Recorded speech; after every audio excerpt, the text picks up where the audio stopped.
ভাৰতৰ চিৰবৈ ৰাষ্ট্ৰ পাকিস্তান আৰু ভাৰতৰ চিৰবৈ ৰাষ্ট্ৰ পাকিস্তানৰ আকৌ এবাৰ সূত্ৰপাত ঘটিছে ৰজা ভঙা পতাৰ খেলা। ইতিমধ্যে ৰচনা কৰা হৈছে ৰজা ভঙা পতা খেলাৰ নাটকখনৰ চিত্ৰনাট্য। হয়, অনাগত নতুন বৰ্ষত পাকিস্তানৰ সলনি হ'ব প্ৰধানমন্ত্ৰী। 2022 বৰ্ষত ইমৰান খানৰ স্থানত প্ৰধানমন্ত্ৰীৰ আসন সলনি কৰিব আন এক ৰাজনীতিকে, যাৰ বাবে এতিয়া সম্পূৰ্ণ প্ৰস্তুতি সম্পূৰ্ণ কৰি তোলা হৈছে অতি কৌশলগতভাৱে। এই ক্ষেত্ৰত আটাইতকৈ জৰুৰী হৈছে দেশখনৰ সেনাবাহিনীৰ অনুমতি, যাৰ অবিহনে পাকিস্তানৰ কোনো দলে বা ব্যক্তিয়ে গঠন কৰিব নোৱাৰে চৰকাৰ।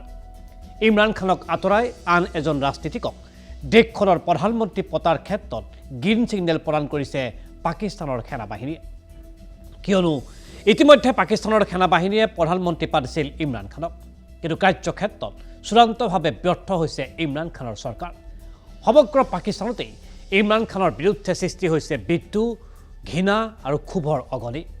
সেনাবাহিনীতো ইমৰান খানৰ কাৰ্যাৱলীক লৈ সৃষ্টি হৈছে অসন্তুষ্টি। তেনেস্থলত দেশত অস্থিৰতা সৃষ্টি নোহোৱাকৈ সলনি কৰিব বিচৰা হৈছে দেশখনৰ প্ৰধানমন্ত্ৰীৰ আসনখন।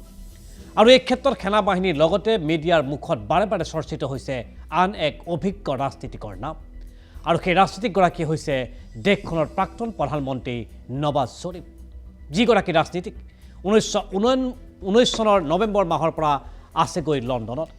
দৰাচলতে দুৰ্নীতিৰ অভিযোগত কাৰাগাৰত ৰখা হৈছিল নৱাজ শ্বৰীফক।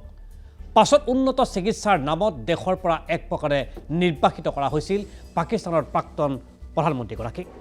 কিন্তু দেশখনৰ এক নিৰ্বাচিত প্ৰধানমন্ত্ৰী থকাৰ পাছতো কিয় এনেদৰে হঠাৎ প্ৰাসংগিক হৈ পৰিছে নৱাজ শ্বৰীফৰ নাম?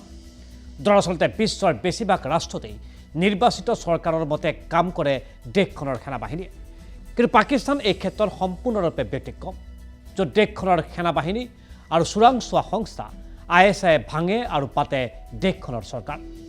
এটা সময়ত নৱাজ শ্বৰীফেও সেনাবাহিনীৰ ৰোষত পৰিয়েই হেৰুৱাবলগীয়া হৈছিল শাসনৰ গাদী, যাৰ বিকল্প হিচাপে স্থান লাভ কৰিছিল প্ৰাক্তন ক্ৰিকেটাৰ ইমৰান খানে, যাক কোৱা হয় সেনা আৰু ISI বাহিনীৰ ছিলেক্টেড প্ৰাইম মিনিষ্টাৰ বুলি। কিন্তু ইমৰান খানৰ ব্যৰ্থতাৰ পাছতেই আকৌ এবাৰ দেশখনৰ সেনাবাহিনীয়ে প্ৰধানমন্ত্ৰী পদৰ বাবে কাষ চাপিবলগীয়া হৈছে নৱাজ শ্বৰীফৰ। ইয়াৰ আন এটা কাৰণো আছে, কাৰণ লণ্ডনত থকা নৱাজ শ্বৰীফে ভিডিঅ' কনফাৰেন্সৰ জৰিয়তে প্ৰায়ে সম্বোধন কৰি আহিছে দেশৰ কোটি কোটি জনতাক, য'ত লণ্ডনৰ পৰাই দেশৰ সেনাবাহিনী আৰু ISIৰ শীৰ্ষ বিষয়াৰ নাম লৈ লৈ তেওঁলোকৰ দুৰ্নীতি উদঙাবলৈ আৰম্ভ কৰিছে নৱাজ শ্বৰীফে। ফলত পাকিস্তানৰ জনতাৰ সন্মুখত ভিলেনৰ ৰূপত ধৰা দিছে সেনাবাহিনী আৰু ISI। ফলত ইমৰান খানৰ ব্যৰ্থতা আৰু নিজৰ ইমেজ ৰক্ষাৰ বাবে সেনাবাহিনীৰ প্ৰথম পচন্দ হৈ পৰিছে এতিয়া নৱাজ শ্বৰীফ। ইতিমধ্যে ৰচনা কৰা হৈছে সমগ্ৰ ৰাজনৈতিক দৃশ্যপট সলনিৰ ব্লুপ্ৰিণ্ট।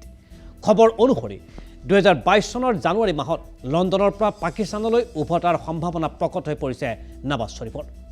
পাকিস্তানলৈ উভতি আহি সেনাৰ সন্মুখত আত্মসমৰ্পণ কৰিব তেওঁ। পৰিকল্পনা অনুযায়ী ইয়াৰ পাছতেই আৰম্ভ হ'ব নৱাজ শ্বৰীফৰ দুৰ্নীতিৰ বিচাৰ প্ৰক্ৰিয়া। পৰৱৰ্তী সময়ত সেনাৰ হস্তক্ষেপতেই সকলো দোষৰ পৰা মুক্ত হ'ব নৱাজ শ্বৰীফ। আনহাতে 2023 বৰ্ষত সাধাৰণ নিৰ্বাচন অনুষ্ঠিত হ'ব ভাৰতৰ চিৰবৈ ৰাষ্ট্ৰ পাকিস্তানত, য'ত সেনাৰ সমৰ্থন পুষ্ট নৱাজ শ্বৰীফক প্ৰধানমন্ত্ৰী হিচাপে লৈ গঠন কৰা হ'ব পাকিস্তানৰ নতুন চৰকাৰ। বিগত 3 মাহ ধৰি এই পৰিকল্পনা সংগোপনে আগবঢ়াই গৈছে পাকিস্তানৰ সেনাবাহিনী আৰু ISI। ইতিমধ্যে যাৰ পূৰ্বাভাস লাভ কৰিছে ইমৰান খানে। দৰাচলতে প্ৰধানমন্ত্ৰী হিচাপে ইমৰান খানৰ ধাৰাবাহিক ব্যৰ্থতাই পুনৰবাৰ পথ প্ৰশস্ত কৰি তুলিছে পাকিস্তানৰ নতুন প্ৰধানমন্ত্ৰী হিচাপে শপত গ্ৰহণ কৰাৰ নৱাজ শ্বৰীফৰ।